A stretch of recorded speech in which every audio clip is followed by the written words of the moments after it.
بعض احباب ایک بہت اچھی بات کہتے ہیں، جیسے میں اپنے الفاظ میں اگر کہوں کہ ایسا محسوس ہوتا ہے کہ پروردگار عالم نے ماہ رجب کو وارم اپ میچز کے طور پر رکھا ہوا ہے، ماہ رجب اور ماہ شعبان کو نیٹ پریکٹس کے لیے رکھا ہوا ہے، تاکہ ماہ رجب اور شعبان کے اندر نیٹ پریکٹس کر کے وارم اپ میچ کھیل کر اب اس کے بعد اگر اگلے میچز کھیل لیں اور جیت جائیں تو کپ اپنا ہو جائے گا۔ تو وہ کپ اپنا ہوگا کہ نہیں ہوگا، لیکن یہ والا کپ تو بہرحال انشاءاللہ اپنا ہو جائے گا۔ پروردگار عالم نے رجب اور شعبان کو اسی انداز سے رکھا ہوا ہے کہ ماہ رجب ہے، ماہ شعبان ہے، انسان اس میں آمادہ ہو جائے کہ جس طریقے سے اب پچھلے جیسے جو مہینے گزرتے ہیں، جیسے ماہ رمضان گزرا، اس کے بعد وہ جو عبادت کا لیول ہوتا ہے رمضان کے مہینے میں وہ پھر نیچے آنا شروع ہوتا ہے، پھر اس کے بعد شوال ذیقات جاتا ہے، جو افراد حج پر چلے گئے وہ تو پھر چارج ہو کر آ گئے، لیکن پھر افراد جو دوسرے ہیں میجورٹی وہ سب تو نہیں جا پاتے کہ محرم ہے، سفر ہے، کچھ ایکٹیویٹیز بھی پھر تھوڑا سا نیچے ہونے لگے۔ تو اب اس کے بعد کہ ماہ رمضان پھر سے آنے والا ہے، تو اس کے لیے ماہ رجب کے اندر ایک نیٹ پریکٹس سیشن پروردگار عالم نے رکھا ہے، اور صحیح معنوں میں کوالیفائنگ یعنی کیپیسٹی جس کے پاس ہوتی ہے وہ اپنے آپ کو پروف اسی کے اندر کرتا ہے، یعنی ماہ رجب اور ماہ شعبان میں اسے پروف کرنا پڑے گا کہ وہ کتنا سیریس ہے ماہ رمضان کا میچ کھیلنے کے لیے، کہ ماہ رمضان کے بارے میں وہ کتنا حساس ہے، وہ کتنا سنجیدہ ہے، وہ اسے ثابت کرنا پڑے گا ماہ رجب اور پھر باقی ماہ شعبان میں، تاکہ وہ ذہنی طور پر آمادہ ہو جائے اور پھر اس کے بعد اگلے مراحل اس کے لیے بہت آسان ہو جائے۔ درود بھیجے محمد و آل محمد پر۔ اب یہ ماہ رجب کے حوالے سے ایک بہت اہم چیز جو ہمارے سامنے آتی ہے، جس کی طرف خود قرآن مجید نے بھی متوجہ کیا، وہ یہ ہے کہ ماہ رجب ان 4 مہینوں میں شامل ہے جسے محترم مہینے کہا گیا، یعنی یہ 4 مہینے وہ ہیں کہ جسے ایون اسلام کے آنے سے پہلے کفار بھی محترم مانتے تھے۔ دیکھیے ایک لیونر کیلنڈر یا قمری جو کیلنڈر ہمارا ہے، وہ کیلنڈر اپنی جگہ پر 12 مہینوں پر مشتمل ہے، پھر اس کا آغاز کہاں سے مانا جائے وہ ایک الگ بحث ہے، مثلا عام الفیل مانا جائے یا بعثت کے حوالے سے کاؤنٹ کیا جائے یا ہجرت کے حوالے سے کاؤنٹ کیا جائے، وہ ایک الگ بحث ہے، لیکن جو 12 مہینے ہیں وہ 12 مہینے ہیں، تو وہ پہلے بھی 12 مہینے تھے۔ جس زمانے میں پیغمبر اکرم نے ابھی اعلان رسالت نہیں کیا تھا، اس وقت بھی یہ محرم، صفر، ربیع الاول، ربیع الثانی الی ذی الحج اسی طریقے سے ان 12 مہینوں کو کاؤنٹ کیا جاتا تھا، اور اس میں بھی 4 مہینوں کو محترم مانا جاتا تھا کہ یہ 4 مہینے محترم ہیں۔ ان 4 مہینوں میں ایون ماہ رمضان شامل نہیں ہے۔ ماہ رمضان اپنی تمام تر عظمتوں کے باوجود، اپنی تمام تر جلالتوں کے باوجود، مگر ماہ رمضان اس میں شامل نہیں ہے، اس میں ماہ رجب شامل ہے۔ ماہ رجب، ماہ ذیقعدہ، ماہ ذی الحجہ اور ماہ محرم، کہ یہ 4 مہینے وہ ہیں کہ جنہیں محترم مہینے مانا گیا، کہ اس میں وہ لوگ بھی ایون جاہل عرب بھی جنگ و جدال سے پرہیز کرتے تھے، وہ کہتے تھے کہ نہیں، جنگ و جدال ان 4 مہینوں کے اندر ہمیں نہیں کرنا، اس کے اندر ہم تلوار نہیں اٹھائیں گے، اور اس احترام کو ایون مسلمانوں نے اسلام کے آنے کے بعد خدا کے حکم سے باقی رکھا تھا، البتہ احمقانہ نہیں، یعنی واقعاً عاقلانہ، کہ اگر کوئی تم پر حملہ کرے تو تم اپنا دفاع کر سکتے ہو، لیکن اگر تم خود اپنے طور پر جہاد ابتدائی اگر اس کا جواز بھی ہو تو بھی ان 4 مہینوں کے اندر تلوار نہیں کھینچی جائے گی، ان 4 مہینوں میں جنگ نہیں کی جائے گی۔ البتہ اگر آپ کو یاد ہو جو کچھ سالوں پہلے حزب اللہ کی جنگ ہوئی تھی، وہ بھی رجب کے مہینے میں ہوئی تھی، وہ بھی رجب کے مہینوں میں ہوئی تھی، تو اس موقع پر بھی ہم نے یہ گزارش کی تھی ایک ٹی وی چینل کے اوپر ہی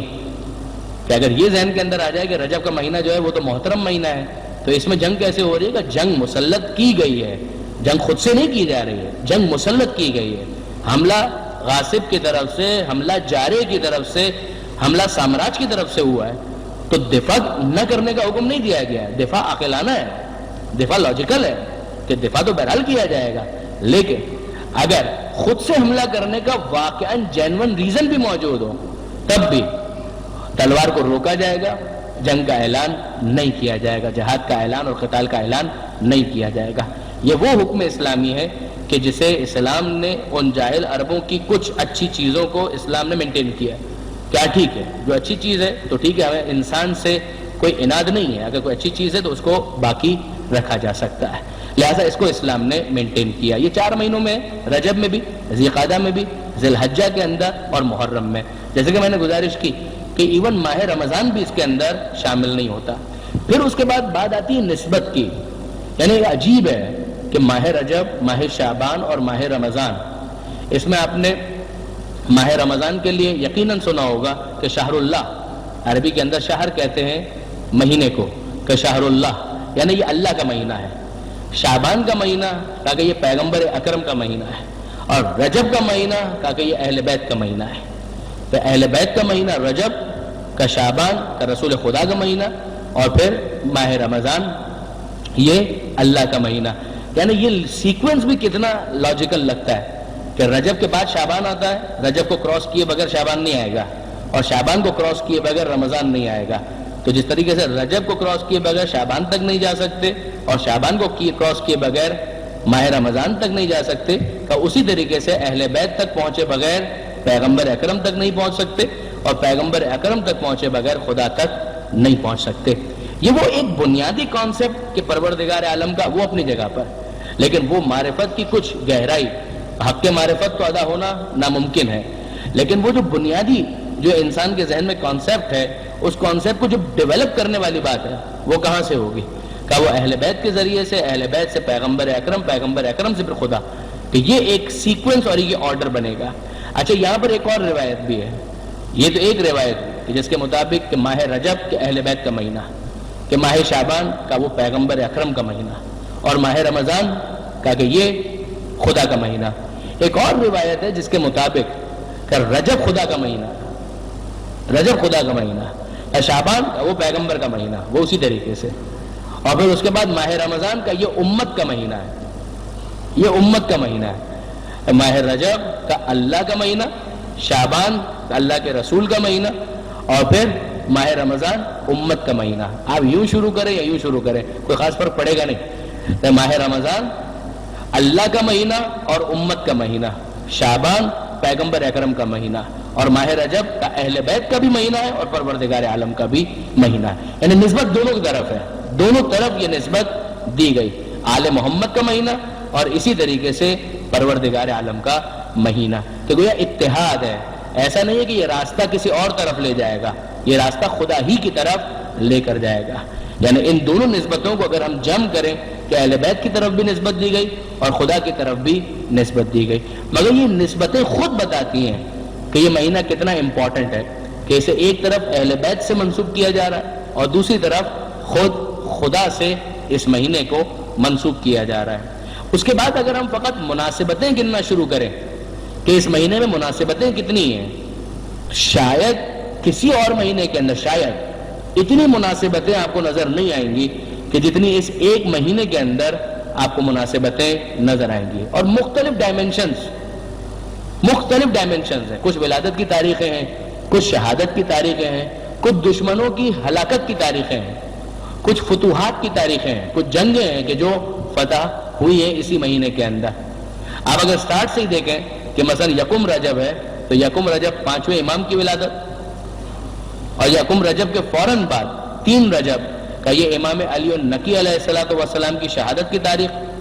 اس کے بعد پھر 5 رجب یہ ایک مرتبہ پھر امام علی النقی علیہ السلام کی ولادت کی تاریخ بنتی ہے،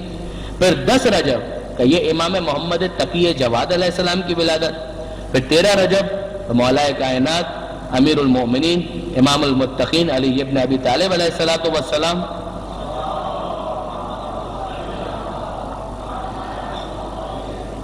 یہ مولا کی ولادت بنتی ہے۔ 7 رجب جو ہم نے مس کر دی،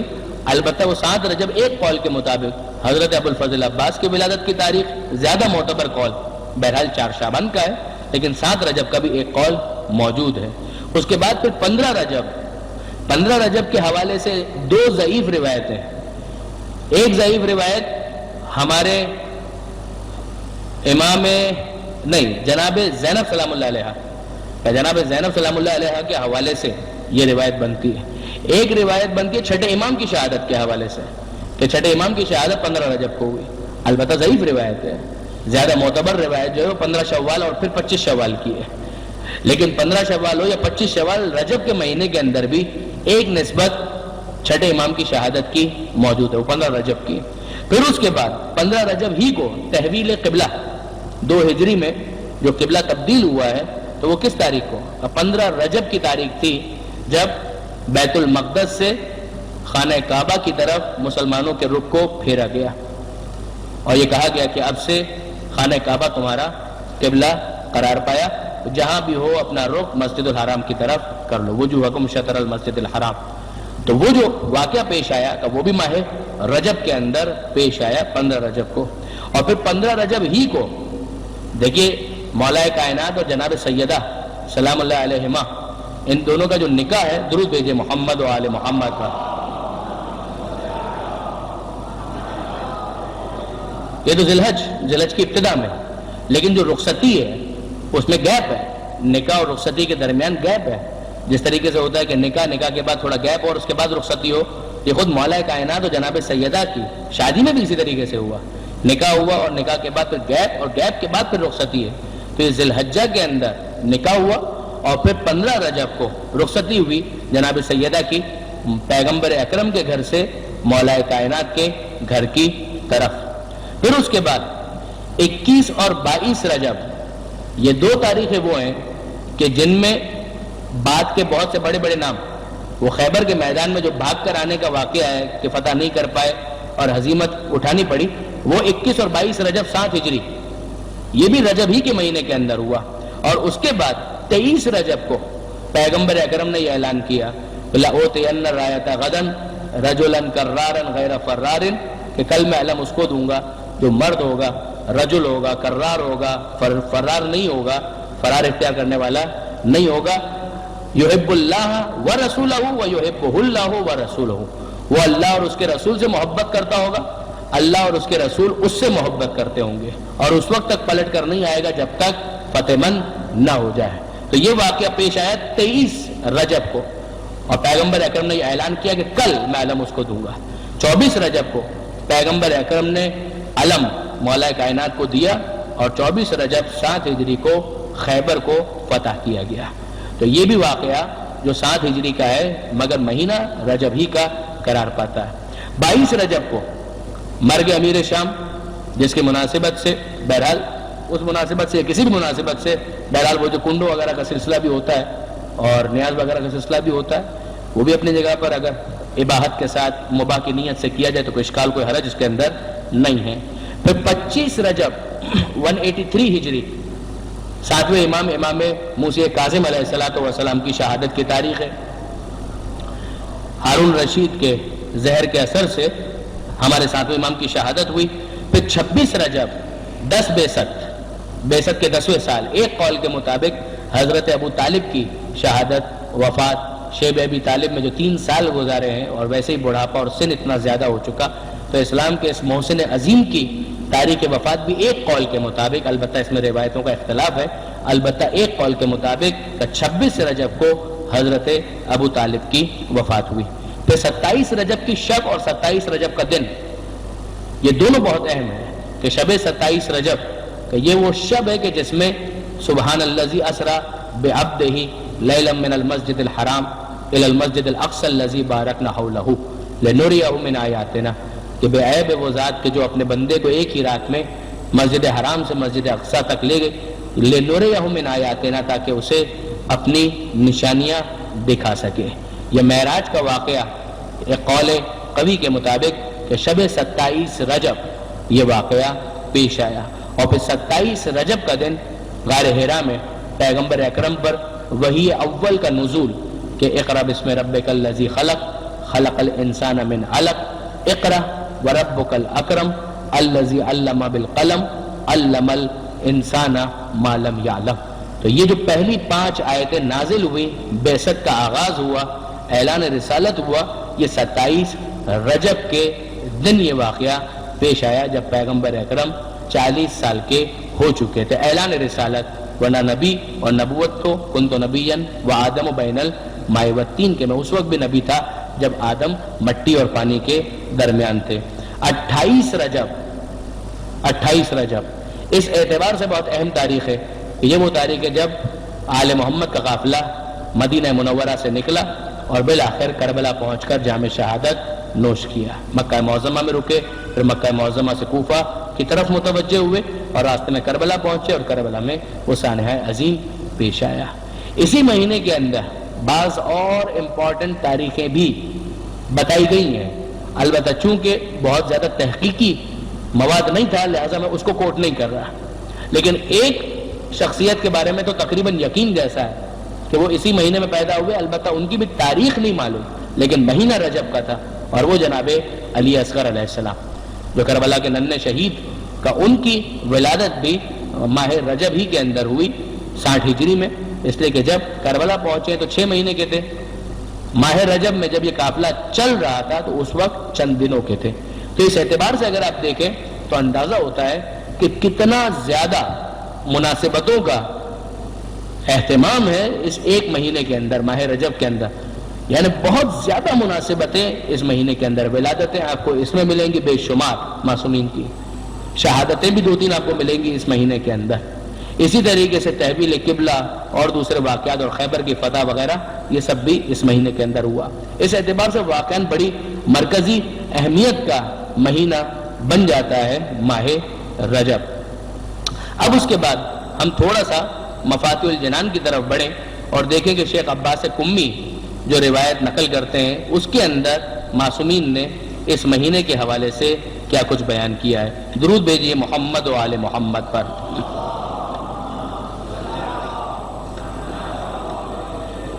یہ بات ذہن میں رکھنے کی ہے کہ معصومین نے جو کچھ بیان کیا ہے مختلف مہینوں کے حوالے سے وہ اتنا زیادہ ہے کہ اسے کسی ایک کتاب کے اندر جمع نہیں کیا جا سکتا، یعنی بہت ساری کتابیں اس حوالے سے اویلیبل ہیں کہ خود ماہ رجب کے بارے میں، ماہ شعبان کے بارے میں، رمضان کے مہینے کے بارے میں، دعاؤں کے بارے میں اتنا لٹریچر ہے کہ مفاتیح الجنان بہت مشہور کتاب ہے، لیکن ایسا نہیں کہ صرف یہی ایک کتاب ہے کہ جس کے اندر ان اعمال وغیرہ کو جمع کیا گیا ہے، بلکہ دیگر کئی کتابیں ہیں۔ اگر میں غلطی نہیں کر رہا ہوں تو شیخ صدوق نے مستقل ایک کتاب لکھی ہے ان 3 مہینوں کے فضائل کے بارے میں، رجب، شعبان اور ماہ رمضان۔ اس کے علاوہ بھی اگر ہم مختلف دوسری کتابوں کو دیکھتے ہیں تو اس کے اندر زیارتوں کے بارے میں، دعاؤں کے بارے میں بہت مواد آل محمد سے ہم تک پہنچا ہے۔ خصوصیت کے ساتھ ماہ رجب کے بارے میں شیخ عباس قمی کے ارشاد فرماتے ہیں کہ رجب کے مہینے کے اعمال اور فضیلت میں یہ فصل ہے، یعنی یہ والا جو چیپٹر ہے ہمارا، یہ رجب اور شعبان کے مہینے کی فضیلت کے بارے میں ہے۔ فرماتے ہیں جاننا چاہیے کہ رجب اور شعبان اور رمضان کے مہینے کافی فضیلت والے ہیں اور ان کی فضیلت میں بہت روایات وارد ہوئی ہیں، بلکہ جناب رسول خدا صلی اللہ علیہ وآلہ وسلم سے روایت ہے، اب یہ وہی روایت جو میں آپ کی خدمت میں عرض کر چکا ہوں کہ رجب کا مہینہ اللہ کا بہت بڑا مہینہ ہے اور کوئی مہینہ بھی اس کے احترام اور فضیلت کو نہیں پہنچ سکتا۔ کافروں سے لڑائی اس مہینے میں حرام ہے، جس کی تشریح میں نے گزارش کی۔ رجب اللہ کا مہینہ، شعبان میرا مہینہ اور رمضان المبارک میری امت کا مہینہ ہے۔ جو شخص رجب کے ایک دن روزہ رکھے گا اللہ کی بہت بڑی خوشنودگی کا مستحق ہوگا۔ اب آپ دیکھیں گے کہ روزے کے حوالے سے کتنی تاکید، بار بار تاکید آئے گی، روزہ روزہ روزہ روزہ، کہ یہ ماہ رجب کا روزہ، ماہ رجب کا روزہ، اور اس کی وجہ ثواب، پروردگار عالم کا قبول کرنا، پروردگار عالم کا راضی ہونا، جنت میں یہ مل جائے گا وہ مل جائے گا، اتنے انسینٹیوز بیان کیے گئے، وجہ سمجھ میں آتی ہے کہ گویا ذہنی طور پر آمادہ کیا جا رہا ہے کہ ماہ رجب میں انسان روزے رکھے، ثواب بھی حاصل کرے اور اپنے آپ کو تیار کرے ماہ رمضان کے لیے، تاکہ ماہ رمضان میں اچانک روزوں کا سامنا نہ کرنا پڑے۔ ماہ رجب ہی کے اندر انسان اتنا تیار ہو چکا ہو کہ پھر اگر ماہ رمضان میں روزہ وہ رکھے تو اسے خستگی کا احساس اتنا زیادہ نہ ہو۔ ظاہر ہے کہ practice makes a man perfect, perfection کی طرف انسان جانے لگتا ہے۔ فرماتے ہیں رجب کے ایک دن جو بھی روزہ رکھے گا وہ اللہ کی بہت بڑی خوشنودگی کا مستحق ہوگا اور اللہ کا غضب اس سے دور ہوگا اور جہنم کے دروازوں میں سے ایک دروازہ اس پر بند کر دیا جائے گا۔ 7ویں امام کی روایت کہ جو شخص رجب میں سے ایک دن روزہ رکھ لے تو اس سے جہنم کی آگ 1 سال کے رستے کے اندازے کے برابر دور ہو جائے گی، اور جو شخص 3 دن روزہ رکھ لے ماہ رجب میں تو اس پر جنت واجب ہو جائے گی۔ پیغمبر اکرم فرماتے ہیں کہ جنت میں ایک نہر کا نام ہے رجب جنت میں ایک نہر کا نام ہے جو دودھ سے زیادہ سفید اور شہد سے زیادہ شیریں ہیں۔ جو شخص اس کے ایک دن میں روزہ رکھے تو وہ ضرور اس نہر سے پانی پیے گا. یعنی ماہ رجب میں روزہ رکھو, نہر رجب سے استفادہ کرو. یہ ایک طرح سے مارکیٹنگ والا انداز ہے. آپ اگر ایمانداری کی بات دیکھیں کہ پروردگار عالم اگر وہ ایڈورٹائزمنٹ کیمپین جس طریقے سے چلتی ہے کہ کیا آپ چاہتے ہیں کہ جنت کی نہر رجب سے استفادہ کریں, اس سے آپ پانی پینا چاہتے ہیں؟ اگر آپ پینا چاہتے ہیں تو بسم اللہ, یہ ماہ رجب آ گیا, اس کا روزہ رکھیے, وہاں پر آپ کو پاس دے دیا جائے گا, دکھا کر آپ پانی پی سکتے ہیں. پاس بھی دکھانے کی ضرورت نہیں ہے, ملائکہ کے پاس تو سب چیزیں کمپیوٹرائز جب ہمارے پاس ہو سکتی ہیں تو وہاں پر سب چیزیں بالکل فیڈڈ موجود ہیں, کسی قسم کی الگ سے پاس کی ضرورت بھی نہیں ہے. البتہ یہ ہے اپنی جگہ پر, یہ تو بات یعنی تھوڑا سا ذرائع مزاح آ گئی, ورنہ بعض روایتوں کے اندر ہے کہ جب تک مولا کائنات کی طرف سے کسی کے پاس جواز موجود نہ ہو, جواز یعنی پاسپورٹ, جس کو آج بھی عرب کہتے ہیں جواز السفر, یعنی سفر کا جواز یعنی پاسپورٹ کا, وہ نہ ہو تو اسے جنت میں داخلہ نہیں مل پائے گا. تو وہ ایک دوسرا ایک اینگل ہے جو ہمارے سامنے آتا ہے. فرماتے ہیں کہ یہ ایک نہر کا نام ہے جو دودھ سے زیادہ سفید اور شہد سے زیادہ شیریں ہے. جو شخص اس کے ایک دن میں روزہ رکھے تو وہ ضرور اس نہر سے پانی پیے گا. چھٹے امام فرماتے ہیں کہ پیغمبر اکرم نے کہا کہ رجب کا مہینہ میری امت کے لیے استغفار کا مہینہ ہے. اس مہینے میں بہت زیادہ گناہوں سے معافی مانگو کیونکہ خداوند بخشنے والا مہربان ہے. اور رجب کو اسب بھی کہتے ہیں کیونکہ اللہ کی رحمت اس مہینے میں میری امت پر زیادہ برستی ہے. اس کو بعض علماء نے سمجھاتے ہوئے یہ ارشاد فرمایا کہ جس طریقے سے ایک تو ہوتا ہے کہ کبھی آپ ڈراپر کے ذریعے سے پانی ڈالیں, ایک قطرہ, دو قطرہ, تین قطرہ, 5 قطرے, 10 قطرے, 15 قطرے, اس طریقے سے گرے گا. اور ایک یہ ہے کہ نہیں, آپ اوپر سے بالٹی کو انڈیل دیں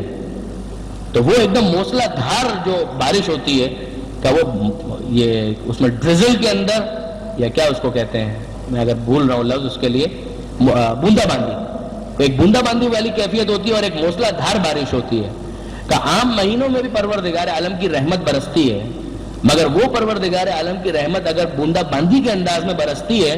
تو رجب کے مہینے میں موسلا دھار بارش کی صورت میں برستی ہے کہ جس کے بعد یعنی ہر طرف جل تھل ہو جائے, کہ وہ والی کیفیت پیدا ہو جاتی ہے. فرماتے ہیں کہ اس میں میری امت پر رحمت بہت زیادہ برستی ہے. تم بہت زیادہ اس مہینے میں یہ پڑھا کرو, کیا کہ استغفر اللہ واسألہ التوبہ, کہ یہ تو پہلا عمل جو اسی روایت کے اندر معصوم نے ارشاد فرمایا, استغفر اللہ واسألہ التوبہ, کہ میں اللہ سے استغفار کرتا ہوں اور اس سے توبہ کا سوال کرتا ہوں کہ مالک میں تیری بارگاہ میں پلٹ کر آنا چاہتا ہوں. توبہ یعنی پلٹ کر آنا, کہ مالک میں تیرا بننا چاہتا ہوں اور میں تجھ سے استغفار کرتا ہوں. تو جملہ بہت سادہ ہے کہ یہ جملہ گویا ایک طرح سے مسلسل تکرار والا جملہ بن جائے, استغفر اللہ واسألہ التوبہ, یہ والا جملہ کہ بہت زیادہ یہ کہا کرو. شیخ عباس گمی آگے لکھتے ہیں کہ ابن بابوی نے معتبر سند سے سالم سے روایت کی ہے کہ اس نے کہا کہ میں رجب کے آخر میں, رجب کے بالکل اختتام پر چھٹے امام کی خدمت میں حاضر ہوا. جب حضرت کی نظر مبارک مجھ پر پڑی تو آپ نے فرمایا, ابھی جملہ آپ دیکھیں, یعنی امام کا سوال کرنا, آپ امام سوال کر رہے ہیں, سوال کیا ہے, کیا تم نے اس مہینے میں روزہ رکھا؟ یعنی کہ باقاعدہ اصرار کے ساتھ یہ سوال, کیا تم نے اس مہینے میں روزہ رکھا؟ یہ ایسا ہے کہ یعنی اگر نہیں رکھا ہے تو تم نے بہت بڑی چیز مس کر دی. اگر نہ بھی کہتے امام تو سمجھ میں آ رہی تھی بات, یعنی وہ کہ کہیں بہت بڑا میلہ لگا ہو, 80-90% کوئی ڈسکاؤنٹ مل رہا ہو, 100 روپے کی چیز 10 روپے مل رہی ہو, اور آپ کو اپنا کوئی دوست نظر آئے اور آپ اس کو کہیں ارے بھائی تم وہاں گئے تھے, یا اس کو مس تو نہیں کر دیا تم نے, وہ والا جو انداز ہوتا ہے وہ انداز یہاں پر نظر آ رہا ہے. امام فرماتے ہیں کہ کیا تم نے اس مہینے میں روزہ رکھا؟ میں نے کہا نہ, قسم خدا کی ہے فرزند رسول میں نے روزہ نہیں رکھا. امام نے فرمایا کہ تجھ سے اتنا ثواب مس ہو گیا ہے, اتنا ثواب تو نے کھو دیا ہے کہ جس کا اندازہ سوائے ذات خدا کے اور کوئی نہیں جانتا, یعنی کوئی فرشتہ بھی اس کا حساب نہیں رکھ سکتا کہ تو نے کتنا ثواب مس کر دیا. کیونکہ یہ وہ مہینہ ہے کہ جسے خدا نے دوسرے مہینوں پر فضیلت دی ہے اور اس کے احترام کو بہت بڑا قرار دیا ہے, اور اس میں روزے رکھنے والے کا احترام اپنے اوپر فرض کر دیا ہے. یہ جملہ بڑا امپورٹنٹ ہے. امام فرماتے ہیں روزہ رکھنے والے کا احترام اپنے اوپر فرض کر دیا ہے. دیکھیں ایک تو دے دینا, آپ بھی مثلا کتا ہے, کتے کے سامنے اگر ہڈی ڈال دیں یا گوشت ڈال دیں تو وہ بھی آپ نے دے دیا, مگر اس کو احترام نہیں کہتے, اس کو احترام نہیں کہتے. کوئی آپ کے گھر پر آیا کرے معاف کرو بابا دیتے نا تھوڑی دیر بیٹھ جاؤ, پھر تھوڑی دیر کے بعد آپ نے کچھ دے تو دیا, مگر اس کو احترام تو نہیں کہتے. ایک پروردگار عالم ہے کہ ٹھیک ہے تم مجھے قبول نہیں ہو مگر ٹھیک ہے تم کو دے دیتے ہیں, اور یہی کہ نہیں پروردگار عالم کی طرف سے احترام انسان کو حاصل ہو جائے. یہ بہت بڑی بات ہے کہ خدا رسپیکٹ کرنے لگے, خدا کی طرف سے عزت مل جائے کسی انسان کو. امام فرماتے ہیں کہ اگر اس مہینے میں کوئی روزہ رکھتا ہے تو پروردگار عالم اس کا احترام اپنے اوپر فرض قرار دیتا ہے. میں نے عرض کی اب ظاہر ہے کہ وہ بیچارہ جب سنتا ہے کہ ماہ رجب تو اب اینڈ پر آ گیا, 20-25 رجب مثلاً ہو چکی ہے اور ختم ہونے والا ہے ماہ رجب, تو اس نے کہا کہ اب میں یہ جو 3-4 دن جو بچے ہیں اس میں کچھ روزہ رکھ کے کچھ کمپنسیشن ہو سکتا ہے. تو اسے سوال کیا کہ اے فرزند رسول, اگر میں ان باقی ماندہ دنوں میں روزہ رکھ لوں تو اس میں روزہ داروں کے بعض ثواب پر فائز ہو جاؤں گا, یعنی پورا نہیں بھی ملے گا تو تھوڑا بہت کچھ ملے گا کہ نہیں ملے گا؟ تو آپ نے فرمایا کہ اے سالم, جو شخص اس کے آخر میں, یعنی دیکھیے اب تک جملے سے اندازہ یہ ہو رہا ہے کہ اب تک اگر تم نے روزہ نہیں رکھا بہت کچھ مس کر دیا. اب امام آخر رجب کی بات کرتے ہیں, فرماتے ہیں کہ جو آخر میں رجب کے اختتام پر ایک دن روزہ رکھے خدا اسے سکرات موت کی سختی اور موت کے بعد والے خوف قبر کے عذاب سے محفوظ رکھے گا. اور جو شخص اس کے آخر سے 2 دن روزہ رکھے, لاسٹ اینڈ سیکنڈ لاسٹ, تو پل صراط سے آسانی سے گزر جائے گا. اور جو شخص اس کے آخر میں سے 3 دن روزہ رکھے تو وہ قیامت کے بہت بڑے خوف اور اس دن کی سختی اور ڈر سے محفوظ رہے گا اور اسے جہنم سے براعت عطا ہوگی, یعنی جہنم سے نجات مل جائے گی. پھر اس کے بعد مزید دیگر کچھ باتیں ہیں جو شیخ عباس قمی نے ارشاد فرمائی ہے. اب اس کے بعد ظاہر ہے کہ جب روزے کی اتنی تاکید ہے تو انسان کا دل چاہتا ہے کہ ہاں واقعاً ماہ رجب میں روزہ رکھیں, یعنی اس کا آغاز ہو جاتا ہے پہلی رجب سے ہی, یعنی الگ الگ تاکید کے ساتھ. مثلا حضرت نوح علیہ السلام کے بارے میں ابھی آتے ہوئے گھر سے ثواب الاعمال اور عقاب جو شیخ صدوق کی بہت مشہور کتاب ہے, اس کا اردو ترجمہ بھی ہوا, اس کے اندر اگر آپ دیکھیں رجب کے روزوں کے حوالے سے جو کچھ روایتیں شیخ نے لکھی ہیں, اس کے اندر ایک روایت یہ بھی ہے کہ حضرت نوح علیہ السلام نے جب وہ کشتی میں سوار ہو رہے تھے, کشتی چلنے والی تھی, تو رجب کا مہینہ تھا, پہلی رجب کی تاریخ تھی, تو اس میں حضرت نوح علیہ السلام نے جتنے افراد سوار تھے ان سب سے کہا کہ آج روزہ رکھو. اور پھر امام کا یہ قول کہ آج اگر کسی نے روزہ رکھا تو خدا اس کے اور جہنم کے درمیان 1 سال کی مسافت کے برابر فرق ڈال دیتا ہے. تو بہت تاکید کہ ماہ رجب کا روزہ. اب جب اتنی تاکید ہم سنتے ہیں کہ ماہ رجب میں روزہ رکھنا ہے تو پھر ظاہر ہے کہ انسان میں جوش پیدا ہوتا ہے. مجھے خود یاد ہے میں نے پہلی مرتبہ کب یہ ساری فضیلت سنی تھی, حضرت مولانا صادق حسن صاحب سے, جب انجمن خدام القرآن کے اندر تقریباً جتنی بھی اہم چیزیں ہیں ان کی طرف سب سے پہلے تو شاید انہوں نے متوجہ کیا اپنے دروس کے اندر. اور کون سا ایسا موضوع ہے کہ جس پر اس مرد بزرگ نے بیان نہیں کیا اور کچھ نہ کچھ ہدایت اور رہنمائی نہیں فرمائی ہے. واقعاً پروردگار عالم ان کو ہمیشہ سلامت رکھے. تو انہوں نے اس کو بیان کیا تھا اور ساری چیزیں, لیکن جب ہم مثلا توجہ کرتے ہیں کہ ہم ماہ رجب کے روزے, ماہ رجب کے روزوں کی فضیلت, یہ ساری چیزیں, تو اس کے بعد ایک دم دل چاہتا ہے کہ ہاں ٹھیک ہے یار ایسا کرتے ہیں کہ ماہ رجب کے 30 روزے رکھ لیتے ہیں. مگر اس وقت ہمارے سامنے ایک مسئلہ شرعی آ جاتا ہے, اور وہ مسئلہ شرعی کیا آتا ہے؟ وہ مسئلہ شرعی آتا ہے کہ اگر کسی کے اوپر قضا روزے ہیں تو وہ مستحب روزے نہیں رکھ سکتا.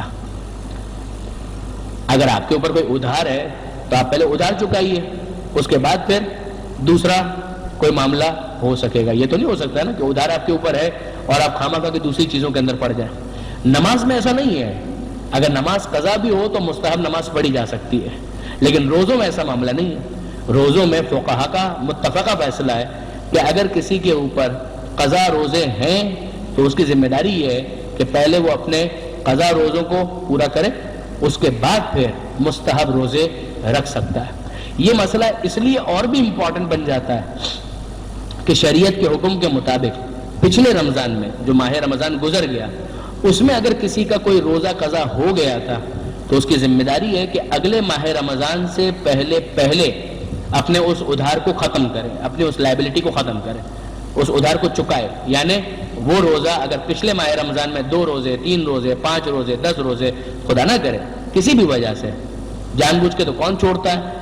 میں توقع نہیں کرتا. سفر کی وجہ سے، بیماری کی وجہ سے، کسی بھی وجہ سے اگر روزے چھوٹ گئے تھے، خواتین کے مخصوص ایام کی وجہ سے اگر روزے نہیں رکھ سکے تو پھر ذمہ داری یہ ہے کہ پہلے ان روزوں کو رکھے اور اس کے بعد پھر مستحب روزوں کی نیت سے روزہ رکھا جائے.